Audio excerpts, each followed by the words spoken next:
அனைவருக்கும் ஹரிஹர சர்மாவின் பணிவான நமஸ்காரங்கள்.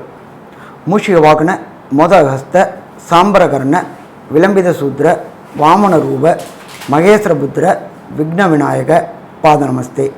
ஜெய் கணேச பாகிமாம் ஸ்ரீகணேச ஸ்ரீகணேச ரக்ஷமாம். ஸ்ரீ பகவதி யூடியூப் சேனல் நேயர்களுக்கு ஹரிஹர சர்மாவின் பணிவான நமஸ்காரங்கள். அனைவருக்கும் ஹரிஹர சர்மாவின் பணிவான நமஸ்காரங்கள்.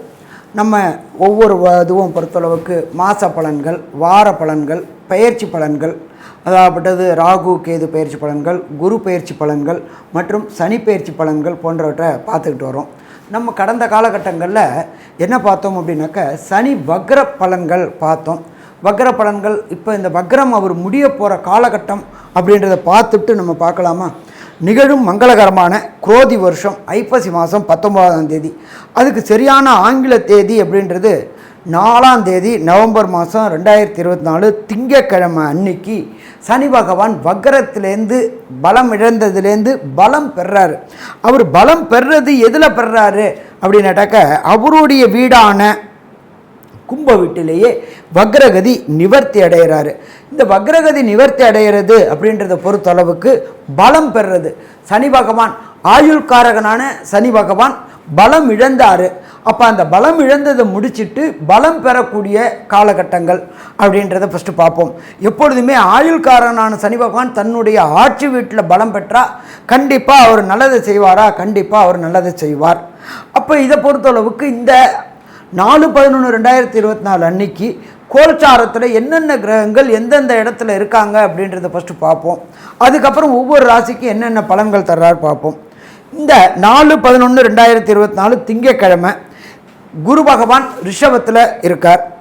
அடுத்தது 4ஆம் வீடான கர்க்கடகத்தில் செவ்வாய் நீச்ச நிலையில் இருக்கார். அடுத்தது 6ஆம் இடமான கன்னியில் கேது பகவான் இருக்கார்.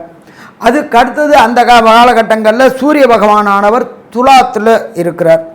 அதுக்கு அடுத்தது சுக்கிரனும் புதனும் விருச்சிக வீட்டில் இருக்கிறாங்க. இதை தவிர 11ஆம் இடமான கும்பத்தில் ஆட்சி பெற்ற சனி பகவான் இருக்கார். காலபுருஷ தத்துவத்தின்படி 12ஆம் இடமான மீனத்தில் ராகு இருக்கார். ராகு கோதண்ட ராகுவாக இருக்கார். அப்போ இதை மாதிரி நிலை உள்ள காலகட்டங்களில் சனி பகவான் வக்ர நிவர்த்தி அடைகிறார். சனி பகவான் வக்ர நிவர்த்தி அடைகிறது அப்படின்றது பலம் பெறுறது. இப்போ பொறுத்த அளவுக்கு எப்பொழுதுமே சனிப்பெயர்ச்சி அப்படின்றது சற்றேறக்குறைய 2.5 வருஷம் வரும். இந்த ட்ரிப்பு மட்டும் சனிப்பெயர்ச்சி சற்றேறக்குறைய 3 வருஷம் வருது. ஏன் 3 வருஷம்னாக்க வக்ரகதி 2 ட்ரிப் அடைகிறாரு, அதுக்கப்புறம் வக்ர நிவர்த்தி அடைகிறாரு. ஸோ இப்போ இந்த பொறுத்தளவுக்கு நம்ம பேசுகிறது எல்லாமே வாக்கிய பஞ்சாங்க கணிதப்படி பேசிகிட்டு இருக்கிறோம். அப்போ வாக்கியப்படி கிட்டத்தட்ட உங்களுக்கு 3 வருஷம் இருக்கார். அப்போ 3 வருஷத்தை 9 பாதத்தால் இது பண்ணோம்னாக்க சற்றேறக்குறைய 4 மாதம் ஒவ்வொரு நட்சத்திர பாதத்துக்கும் சனி பகவான் இருப்பார்.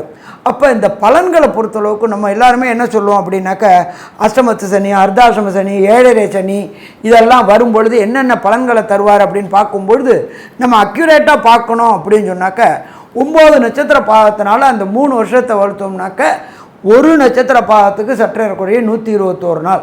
அப்போ நம்ம என்ன நினைப்போம் அப்படின்னாக்க மேஷராசி அஸ்வினி நட்சத்திரம் 1ஆம் பாதத்தில் பிறந்தோம்னா அவர் நமக்கு எத்தனை நாள் பலன் தருவார் அப்படின்றது தான் பார்க்கணும். அப்படி பார்க்கும்போது தான் கணக்கு கரெக்டாக வருமா? கணக்கு கரெக்டாக வரும். அப்போ இந்த 9 நட்சத்திர பாதத்துக்கு இவர் சனி பகவான் கடக்கக்கூடியது சற்றேறக்குறைய 120 நாள், 121 நாள் கடக்கிறாரு. அப்போ இந்த இதை பொறுத்தளவுக்கு அவிட்ட நட்சத்திரம் 3, அவிட்ட நட்சத்திரம் 4, சதய நட்சத்திரம் 1, சதய நட்சத்திரம் 2, சதய நட்சத்திரம் 3, சதய நட்சத்திரம் 4. அப்போ 4 2 6. அதுக்கு அடுத்தது பூரட்டாதி 1, பூரட்டாதி 2, பூரட்டாதி 3 நட்சத்திரங்கள். அப்போ 9 பாதங்கள் இருக்கார். இப்போ இவர் இந்த சனி வக்ரகதியில் போகும்பொழுது சதய நட்சத்திரம் 3லேருந்து சதய நட்சத்திரம் 2, சதய நட்சத்திரம் 2லேருந்து சதய நட்சத்திரம் 1 வந்துட்டு திருப்பி அவர் சதய நட்சத்திரம் 3ஆம் பாதத்துக்கு அவர் போகிறார். அப்போ அந்த சதய நட்சத்திரம் 3ஆம் பாதத்துக்கு போகிறது அப்படின்றது முக்கியமான கட்டங்கள். அப்போ சனி அந்த இடத்துல பலம் பெறக்கூடிய காலகட்டங்களாக இருக்குது. அப்போ சனி பகவானை பொறுத்தளவுக்கு பலம் பெறும் பொழுது ஒவ்வொரு முறையும் அவர் நல்ல பலன்களை தருவாரா? நல்ல பலன்களை தருவார். நம்மளோட ஜோதிட சாஸ்திரத்தில் பொறுத்தளவுக்கு ஒரு மனுஷனுக்கு சராசரியாக 3 ரவுண்டு 7.5 சனி வரும் அப்படிம்பாங்க. மொத்தம் 4 ரவுண்டு. ஃபஸ்ட் ரவுண்டு மங்கு சனி, ரெண்டாவது ரவுண்டு பொங்கு சனி, மூணாவது ரவுண்டு கண்டச்சனி, நாலாவது ரவுண்டு மரணச்சனி. அப்போ பார்த்தோம் அப்படின்னாக்க விம்சோத்திரி திசையின் கணக்குப்படி 120 ஆண்டுகள் ஒரு நபருக்கு அந்த காலகட்டங்களில். இன்றைய காலகட்டங்களில் விஞ்ஞான முறையில் 68 வயசு அப்படின்றது இந்திய அறிவியல் சாஸ்திரம் சொல்கிறது, இந்திய ஜோதிட சாஸ்திரம் சொல்கிறது. அப்போ ஒரு மனுஷன் சராசரி தன்னுடைய வாழ்க்கையில் 3 முறை இந்த அஷ்டமத்து சனி, அர்த்தாஷ்டம சனி, ஏழரை சனி பயிற்சிகளை பார்க்கக்கூடிய வாய்ப்புகள் உண்டு. அடுத்தது பார்த்து நமக்கு இந்த சனி பயிற்சியில் உள்ள அஷ்டமத்து சனி, அர்த்தாஷ்டம சனி, ஏழரை சனி என்னன்றது ஒரு விளக்கம் கொடுத்துட்டு அவர் பலம் எப்படி பெறாருன்னு சொல்லலாம். அஷ்டமம் அப்படின்னாக்க நீங்கள் பிறந்த ராசியிலேருந்து 8ஆம் இடத்துக்கு வர்றது அஷ்டமத்து சனி.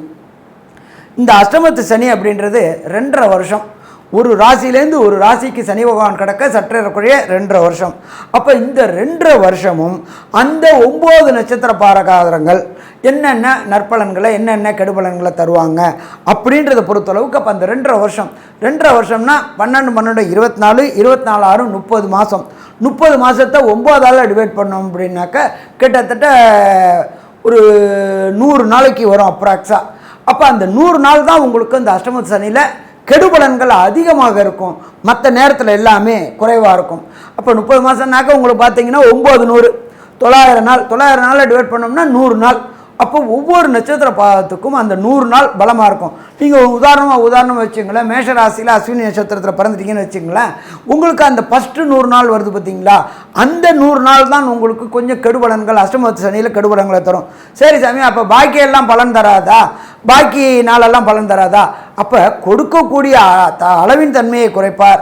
அதே போல் அஷ்டமத்து சனியில் கெடுக்கக்கூடிய அளவின் தன்மையை மற்ற நாட்களில் குறைப்பார். 900 நாள் அப்படின்ற டயத்தில் பார்த்தா 2.5 வருஷம். 2.5 வருஷம்னா 30 மாதம். அப்போ அந்த 30 மாதத்தில் உங்களுக்கு 100 நாள் பலன் தருவார். அதே போல் அர்த்த ஆசிரம சனி. அர்த்தாசிரமம் அப்படின்னா அஷ்டமத்தில் பாதி 4 அர்த்தாசிரமம். அர்த்தாசிரமம் அப்படின்றது சற்றேறக்குறைய 2.5 வருஷம். அதே போல் தான் அவர் உங்களோட நட்சத்திரத்துக்கு சற்றேறக்குறைய 100 நாள் பலன் தருவார். அப்போ இதை படிச்சுக்கிட்டு நம்ம ஒன்று கொண்டு வரும்பொழுது கரெக்டாக வருமா? கரெக்டாக வரும். என்னென்னு கேட்டிங்கன்னா, ஒரு சில பொறுத்தளவுக்கு சாதா வருஷம் லீப் வருஷம் 365 ப்ளஸ் 180, அப்போ 770 750 850 கிட்டத்தட்ட சற்றேறக்குறைய 900 நாள். அப்போ ஒவ்வொருத்தரும் 100 நாள் பலன். அடுத்தது ஏழரை சனி அப்படின்னு இருக்குது. ஏழரை சனி அப்படின்ற பொறுத்தளவுக்கு ஒரு மனிதனுடைய வாழ்வில் 3 முறை வரக்கூடிய வாய்ப்புகள் உண்டு. 4ஆவது முறை வரும்போது மரணச்சனி, அது 120 வருஷம் ஆகும். அதனால் அந்த பெரிய அளவுக்கு பலன் தராது. இப்போ இந்த ஏழரை சனியில் பொறுத்தளவுக்கு ஜென்மச்சனி, பாதச்சனி, விரயச்சனி அப்படின்னு இருக்கு. ஜென்மச்சனி அப்படின்றது நீங்கள் பிறந்த ராசியில் சனி பகவான் வர்றது ஜென்மச்சனி. நீங்கள் பிறந்த ராசிக்கு 12ஆம் இடம் அப்படின்றது விரயச்சனி. நீங்கள் பிறந்த ராசிக்கு முந்தைய ராசி அப்படின்றது பாதச்சனி. அப்போ இந்த 7.5 வருஷமும் என்னென்ன நற்பலன்களை தருவார், என்னென்ன கெடுபலன்களை தருவார் அப்படின்றது தான் நம்ம பார்க்கக்கூடியது. அப்போ இந்த 7.5 சனியை பற்றி நம்ம தெரிஞ்சுக்கிட்டோம். சனியை போல் கொடுப்பவரும் இல்லை, சனியை போல் கெடுப்பவரும் இல்லை சொல்லுவாங்க. சனி கொடுப்பதை யாராலும் தடுக்க முடியாது. சனி பகவானை கண்ட்ரோல் பண்ணுறது 2 பேர் தான். ஒன்று எம்பெருமான் ஆஞ்சநேயர், இன்னொன்று எம்பெருமான் விநாயகர். இவங்க 2 பேர் தான் சனி பகவானை கண்ட்ரோல் பண்ண முடியும். என்னன்னு கேட்டிங்கன்னா, ஆனானப்பட்ட நலச்சக்கரவர்த்தியையே 7.5 வினாழிகை ஜலத்தில் வச்சு பார்த்தவர் இந்த எம்பெருமான் சனி பெருமான். அதே போல் சனி கொடுக்க ஆரம்பிச்சிட்டாரு அப்படின்னா யாரும் தடுக்க முடியாது. அதே போல் சனி கெடுக்க ஆரம்பிச்சிட்டாருனாலும் யாராலையும் தடுக்க முடியாது. அப்படியேற்பட்ட சனி பகவான் கிட்டத்தட்ட ஒரு 120 நாளைக்கு மேலே வக்ரம் அடைஞ்சு பலம் இழந்து போயிட்டார். வக்ரம் இழந்து பலம் இழந்துட்டு அவர் பலம் பெறக்கூடிய நாள் அப்படின்றது வருகின்ற 4/11/2024 அவர் கும்பராசியில் ஆட்சி பெற்ற சனியாக சதயம் 3ஆம் நட்சத்திரத்தில் இருக்கார். இப்படி இருக்கும்பொழுது ஒவ்வொரு ராசிக்கும் என்னென்ன பலன்கள் தருவார் அப்படின்றத பார்ப்போம். எப்பொழுதுமே ஜோதிட சாஸ்திரத்தில் பொறுத்தளவுக்கு சனி நின்ற இடத்தையும் கெடுப்பார், பார்த்த இடத்தையும் கெடுப்பார் அப்படின்றது தான் ஜோதிட சாஸ்திரம். பட் ஒவ்வொருத்தருக்கு சனி யோகராக இருப்பார், ஒவ்வொருத்தருக்கு சனி பாதகராக இருப்பார். அப்படின்னு வரும்பொழுது ஒவ்வொரு ராசிக்கு என்னென்ன நற்பலன்கள் தருவார்னு பார்ப்போமா? அன்பான கும்பராசி அன்பர்களே, உங்களுக்கு சனி பகவானுடைய வக்ர நிவர்த்தி எப்படி இருக்குன்னு பார்க்கலாம். எப்பொழுதுமே ராசியிலேயே ராசிநாதனான சனி பகவான் இருக்கிறது மிக மிக சிறப்பு. எப்பொழுதுமே ஒரு சில பேருக்கு ராசியில் ராசிநாதன் இருக்கிறது வெற்றி வெற்றி வெற்றி கிடைக்கக்கூடிய காலகட்டம்னு சொல்லலாம். இப்போ சனி பகவான் இத்தனை நாளாக வக்ரகதியில் இருந்தார். வக்ரம் அப்படின்னாக்க பின்னோக்கி செல்வது அல்லது பலம் இழப்பது அப்படின்னு பேர். அப்போ இந்த பலம் இழந்தவர் திருப்பி பழையபடி ஸ்டாண்டர்டான பொசிஷனுக்கு வந்துட்டார். ராசிநாதன் வெற்றிக்கு வந்துட்டார். அப்போ வெற்றிக்கு வந்தாச்சுனாக்க இனி எல்லா தொடக்கமுமே நல்லா இருக்குமா? நல்லா இருக்கும். சரி, எப்பொழுதுமே இந்த கும்பராசி என்பவர்களுக்கு எப்பொழுதுமே இந்த ஏழரை சனி நடக்கும்பொழுது திருமணத்தில் தடையும் தாமதமும் ஏற்பட்டுக்கிட்டே இருந்துச்சு. அப்படி ஏற்பட்டுக்கிட்டு இருந்த கும்பராசி என்பவர்களுக்கு திருமணம் தடையும் தாமதமும் விலகக்கூடியது. எப்பொழுதுமே சனி தொடர்பு வரும்பொழுது தான் திருமணத்தாவது நகரக்கூடிய வாய்ப்புகள் உண்டு. ஏழரை சனியோ அஷ்டமத்து சனியோ அர்த்தாசிரம சனியோ நடக்கும் பொழுது தான் திருமணம் நடக்கக்கூடிய வாய்ப்புகள் உண்டு. 2ஆம் இடத்துல வாக்குஸ்தானத்தில் மற்றும் குடும்பஸ்தானத்தில் ராகு பகவான் இருக்கார். ராகு பகவான் வேலை செய்ய வேண்டியது அப்படின்றது குருவுடைய வேலையை செய்யணும். ஏன்னா மற்ற கிரகங்களுக்கெல்லாம் வீடு உண்டு, ராகு கேதுக்கு வீடு கிடையாது.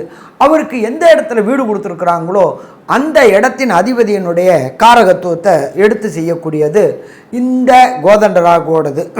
அப்போ ஏழரை சனி ஜென்மச்சனி, அடுத்தது குடும்பஸ்தானத்தில் குரு பகவான், ரெண்டும் இருக்கிறதுனால இந்த கும்பராசி என்பவர்களை பொறுத்தளவுக்கு இதுவரை திருமணம் தடையும் தாமதமும் ஏற்பட்டுக்கிட்டு வெறுப்போட உச்சியில் வந்துட்டாங்க. இந்த கும்பராசிக்காரங்களை பொறுத்தளவுக்கு நெசாமி எதை தொட்டாலும் திருமணமாகலை அப்படின்னு நினைக்கக்கூடிய அன்பர்களுக்கு இந்த வக்ர நிவர்த்திக்கு பிறகு கண்டிப்பாக குடும்பம் அமையக்கூடிய வாய்ப்புகள் மிக மிக மிக அதிகம்னு சொல்லலாமா? அதிகம்னு சொல்லலாம். சரி, அடுத்தது 4ஆம் இடமான ரிஷபத்தில் குரு பகவான் இருக்கார். அந்த 4ஆம் இடம் அப்படின்ற பொறுத்தளவுக்கு வண்டி வாகன மாத்ருஸ்தானம் அப்படின்னு பேர்.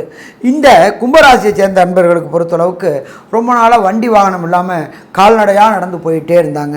அப்போ இந்த கால்நடையாக நடந்து போட்டிருந்தவங்களுக்கு கண்டிப்பாக சைக்கிள் அமையக்கூடிய வாய்ப்புகள் உண்டு. சைக்கிள்லேயே போயிட்டு இருந்தவங்களுக்கு 2 வீலர் கிடைக்க வாய்ப்புகள் உண்டு. 2 வீலரில் போயிட்டு இருந்தவங்களுக்கு கார் கிடைக்கக்கூடிய வாய்ப்புகள், கார் வாங்கி பயணம் செய்யக்கூடிய வாய்ப்புகள் உண்டு. காரில் பயணம் செஞ்சுட்டு இருந்தவங்களுக்கு சேடன் கார் போன்ற லேவிஷான கார்கள் கிடைக்கக்கூடிய வாய்ப்புகளும் இந்த காலகட்டங்களில் கும்பராசி என்பவர்களுக்கு கிடைக்குமா? கிடைக்கும். இதை தவிர சின்னத்திரை பெரிய திரை கலைஞர்கள், சின்னத்திரை பெரிய திரை கலைஞர் அப்படின்னாக்க டிவி ஆர்டிஸ்ட்டு, சினிமா ஆர்டிஸ்ட்டு, அதே போல் சினிமாவிலையும் பொறுத்தளவுக்கு டிவிலையும் சரி பின்னிருந்து இயக்கக்கூடிய கேமராமேன், எலக்ட்ரீஷியன் மற்றும் உதவியாளர்கள் அத்தனை பேருக்கும் இந்த காலகட்டங்களில் கடந்த காலகட்டங்களில் சனி வக்ர காலகட்டங்களில் வாய்ப்பு கிடைக்காமலே இருந்துச்சு. அப்போ இந்த வாய்ப்பு கிடைக்காமல் இருந்த கும்பராசி என்பவர்களுக்கு இந்த காலகட்டங்களில் வாய்ப்பு கிடைக்கும். வாய்ப்பு கிடைக்கிறதும் பார்த்தா 2ஆம் இடத்துல ராகு இருக்கிறதுனால, கோதண்ட ராகுவாக இருக்கிறதுனால வெளியூர் வெளிமாநிலம் வெளிநாட்டுகளில் வாய்ப்பு கிடைக்கக்கூடிய வாய்ப்புகள் உண்டு. எப்போதுமே நம்ம லோக்கலில் வேலை பார்த்தோம்னா ஒரு அமௌண்ட் சம்பளம் கிடைக்கும். வெளியூர் வெளிமாநிலம் வெளிநாட்டில் வாங்கினோம்னாக்க பார்க்குறதோட 4 மடங்கு சம்பளம் கிடைக்கக்கூடிய வாய்ப்புகள் உண்டு. அப்போ இந்த 4 மடங்கு வாய்ப்புகள் கிடைக்கும்பொழுது அந்த வாய்ப்புகள் பயன்படுத்தி கடந்த காலகட்டங்களில் வாய்ப்பு இல்லாதனால கடன் வாங்கிட்டு இருந்தவங்களுக்கு அத்தனை கடன்களையும் அடைக்கக்கூடிய வாய்ப்புகள் உண்டு. அடுத்தது மாத்ருஸ்தானம். தாயாருடைய உடல்நலத்தில் சின்ன சின்ன ப்ராப்ளங்கள் ஏற்படக்கூடிய வாய்ப்புகள் உண்டு. அதனால் சின்ன உபாதை இருக்கும்பொழுதே உங்களுடைய ஃபேமிலி டாக்டரை பார்த்து அதுக்கு ட்ரீட்மெண்ட் எடுத்துட்டாக்க பெரிய பிரச்சனைகளை தவிர்க்கக்கூடிய வாய்ப்புகளும் இந்த காலகட்டங்களில் உண்டு. அதே போல் அரசு தொடர்புடைய தேர்வு எழுதக்கூடியவர்கள், அதாகப்பட்டது ஐஐடி, ஜேஇஇ, நீட்டு போன்ற உயர்கல்விக்கு தேர்வு எழுதக்கூடிய கும்பராசி மாணவர்களுக்கு வேண்டிய மார்க்குக்கு மேலே அதிகமான மார்க்கே கிடைச்சி விரும்பிய பல்கலைக்கழகங்களில் விரும்பிய கோர்ஸும் கிடைக்கக்கூடிய வாய்ப்புகள் உண்டு. இது மட்டும் இல்லை, 2ஆம் இடத்துல ராகு இருக்கிறதுனால வெளியூர் வெளிமாநிலம் வெளிநாடு போய் படிக்கக்கூடிய வாய்ப்புகளும் உண்டு. அதற்குண்டான PR, green card, citizenship, visa போன்றவை அத்தனையும் இந்த சனி வக்ர நிவர்த்திக்கு அப்புறம் கும்பராசியை சேர்ந்த நண்பர்களுக்கு கிடைக்கக்கூடிய வாய்ப்புகள் உண்டு. அடுத்தது இந்த கும்பராசியை பொறுத்தளவுக்கு 7ஆம் இடம் அப்படின்றது சூரிய பகவானுடைய வீடு.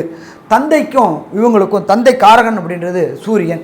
தந்தைக்கும் மகனுக்கும் கருத்து வேறுபாடுகள் ஏற்படக்கூடிய வாய்ப்புகள் உண்டு. அதனால் prevention is better then cure. வருமுன் காப்பது நல்லது.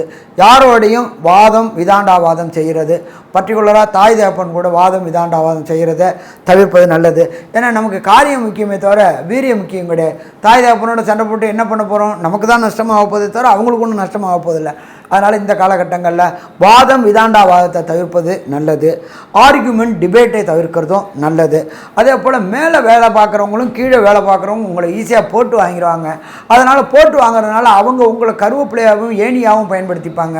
அதனால் யார் கையிலையும் தேவையற்ற பேச்சுக்களை தவிர்ப்பு பண்ணுவது. யார்கிட்ட என்ன பேசுகிறோம், எப்படி பேசுகிறோன்னு தெரிஞ்சுக்கிட்டு பேசணும் அப்படின்னா பிரச்சனை இல்லை. ஏன்னா 2ல் இருக்கிற கோதண்ட ராகு உங்களை உண்மையும் வாயில் இல்லாமல் பொய்யும் வாயில் இல்லாமல் உங்களை யதார்த்தமாக பேச வைப்பார். அப்போ உங்கள் வாயில் உண்மையும் தங்காதனால பொய்யும் வாயில் தங்காதனால பிரச்சனைகளை நம்மளே தேடிக்கொள்ளக்கூடிய வாய்ப்புகள் உண்டு. அதனால் இந்த காலகட்டங்களில் கும்பராசியை சேர்ந்தவங்க யார் கூடயும் வாதம் விதாண்டாவாதம் செய்கிறது தவிர்க்கிறது நல்லது. அதே போல் ஆர்கியூமெண்ட் டிபேட் தவிர்ப்பது நல்லது. யாருக்கும் வாக்குறுதி கொடுப்பது தவிர்ப்பது நல்லது. ஜாமீன் ஜவாப் போட்டிங்கன்னா நீங்கள் தான் கட்ட வேண்டிய வரும். ஏன்னா 7.5 சனி ஜென்ம சனி வக்ர நிவர்த்தி ஆகிட்டார், அவர் பலம் பெற்றுட்டார். அதனால் எச்சரிக்கையோடு இருக்கணும். அதே போல் நீண்ட நாட்களாக திருமணம் தடையும் தாமதம் ஏற்பட்டுகின்ற கும்பராசியை சேர்ந்த அன்பர்களுக்கு இந்த சனி வக்ர நிவர்த்திக்கு அப்புறம் வீட்டில் கெட்டி மேளம் கட்டக்கூடிய வாய்ப்புகள் உண்டாகும். அதே போல் நீண்ட நாட்களாக கும்பராசியை சேர்ந்த அன்பர்களுக்கு வம்சம் விருத்தியே கிடைக்காம இருந்துட்டு இருந்த அன்பர்களுக்கு வம்சம் விருத்தி கிடைக்கக்கூடிய வாய்ப்புகளும் இந்த காலகட்டங்களில் சனி வக்ர நிவர்த்தி ஆனதுனால உங்களுடைய ராசியிலேயே ராசிநாதன் சனி வக்ர நிவர்த்தி அடைஞ்சு பலம் பெற்றதுனால கண்டிப்பாக வெற்றி கிடைக்கக்கூடிய வாய்ப்புகள் உண்டு. அதே போல் உங்களுடைய இன்னொரு வீடான மகரத்தை பிரகஸ்பதியான குரு பகவான் தன்னுடைய விசேஷ பார்வையினால் பார்க்கறதுனால வெளியூர் வெளிமாநிலத்தில் போயிட்டு புதிய தொழில்கள் தொடங்கணும் அப்படின்னு நினைக்கக்கூடிய கும்பராசி என்பவர்களுக்கு வெளியூர் வெளிமாநிலத்தில் தொழில் தொடங்கக்கூடிய வாய்ப்புகள் உண்டு. அடுத்தது 2வதுல ராகு இருக்கிறதுனால அந்நிய மதம் அந்நிய மொழி பேசுகிறவங்க கூட புதிய தொழில்கள் தொடங்கக்கூடிய வாய்ப்புகள் உண்டு. நீங்கள் இங்கே செய்கிற தொழிலை வெளியூர் வெளிமாநிலம் வெளிநாட்டில் நீங்கள் சார்ந்த மதத்தை அல்லாத மொழி பேசக்கூடியவங்க கூட புதிய தொழில் தொடங்குவீங்க. அந்த புதிய தொழில் தொடங்குறதுனால நல்ல லாபம் கிடைக்கக்கூடிய வாய்ப்புகள் உண்டு. அதுவும் தொடர் முன்னேற்றம் தொடர் வருமானம் கிடைக்கிறது அப்படிங்கிறது ஒரு பெரிய விஷயம் கிடையாது. அதுக்காக நம்ம முயற்சி எடுத்தோம்னா இந்த காலகட்டங்களில் முயற்சி ஜெயமாகும். ஏன்னா தனக்காரனான குரு பகவான் 4ஆம் இடத்துல இருந்துட்டு தன்னுடைய விசேஷ பார்வையான 9ஆம் பார்வையாக உங்களுடைய ராசியோட இன்னொரு வீடான மகரத்தை பார்க்கறதுனால தனம் நல்லபடியாக இருக்கும். ஸோ மொத்தத்தில் பார்த்தோம்னா கும்பராசி என்பவர்களுக்கு சனி பகவான் வலுப்பெறக்கூடிய காலகட்டங்கள், வக்ர நிவர்த்தி அடையக்கூடிய காலகட்டங்கள் 4/11/2024 ஏற்றமாக இருக்கும். சரி, ஒரு சில பேருக்கு பார்த்தோம் அப்படின்னு சொன்னாக்க தசாநாதனோ புத்திநாதனோ அந்தரநாதனோ சூட்சுமநாதனோ சரியில்லாமல் இருந்தாச்சுன்னா கிடைக்கக்கூடிய பலனின் அளவு குறையக்கூடிய வாய்ப்புகள் உண்டு. அப்போ அந்த பலன் குறையுது அப்படின்னாக்க யார்கிட்ட சரணாகதி அடையணும்? ராசிநாதனான சனி பகவான்கிட்ட சரணாகதி அடையணும். நம்ம பார்த்தோம் அப்படின்னாக்க சனி பகவானுக்கு தனி சன்னிதானம் அப்படின்னு பார்த்தோம்னாக்க இந்த சென்னைக்கு பார்க்கல செய்தாப்பேட்டையில் உள்ள காரணேஸ்வரர் கோயிலில் சனி பகவானுக்கு தனி சன்னிதானம் இருக்குது. ஒரு முறை அங்கே போயிட்டு சனி பகவானுக்கு அபிஷேகம் பண்ணிவிட்டு அந்த அபிஷேக திரவியங்களை வாங்கி குடிச்சிட்டு வந்தோம்னாக்க வர பிரச்சனையும் வந்த பிரச்சனையும் விலகும். சரி சாமி, எனக்கு அங்கே போகிறதுக்கு வாய்ப்பு கிடைக்கல, ஏதாவது ஒரு எளிய மந்திரம் சொல்லி கொடுத்தீங்க அப்படின்னு சொன்னாக்க அதை நான் பயன்படுத்தி நல்லபடியாக ஆவேனே அப்படின்னு நினைக்கக்கூடிய நபர்களுக்கு ஓம் காகத்வஜாய வித்மகி கட்க ஹஸ்தாய தீமகி தன்னோ மந்த பிரஜோதியாத் இந்த மந்திரத்தை 26/3/2026 வரலும் சனி பகவான் உங்களோட ராசியில் இருக்கிறாரு. ஒவ்வொரு சனிக்கிழமையும் சனி ஹோரை அப்படின்றது காலத்தால் 6/7 அந்த 6/7 108 முறை ஜெபிச்சுக்கிட்டு வந்தீங்கன்னாக்க வரக்கூடிய பிரச்சனைகள் அத்தனையும் விலகும். கும்பராசி அன்பர்களுக்கு இந்த சனி வக்ர நிவர்த்தி காலகட்டங்கள் அதிர்ஷ்டமான காலம்னு சொல்லலாமா? அதிர்ஷ்டமான காலம்னே சொல்லலாம். நன்றி, நமஸ்காரம். ஸ்ரீ பகவதி யூடியூப் சேனல் பார்த்த அன்பர்களுக்கு நன்றி. இதே போன்று ஆன்மீக தொடர்புடைய ஜோதிட தொடர்புடைய தகவல்களை தொடர்ந்து நீங்கள் பெற ஸ்ரீ பகவதி யூடியூப் சேனலை சப்ஸ்கிரைப் செய்யுங்கள் மற்றும் அருகில் உள்ள பெல் ஐக்கானை அதை அழுத்தினீர்கள் என்றால் தொடர்ந்து என்னுடைய சேனலை பார்க்க முடியும். நன்றி, நமஸ்காரம்.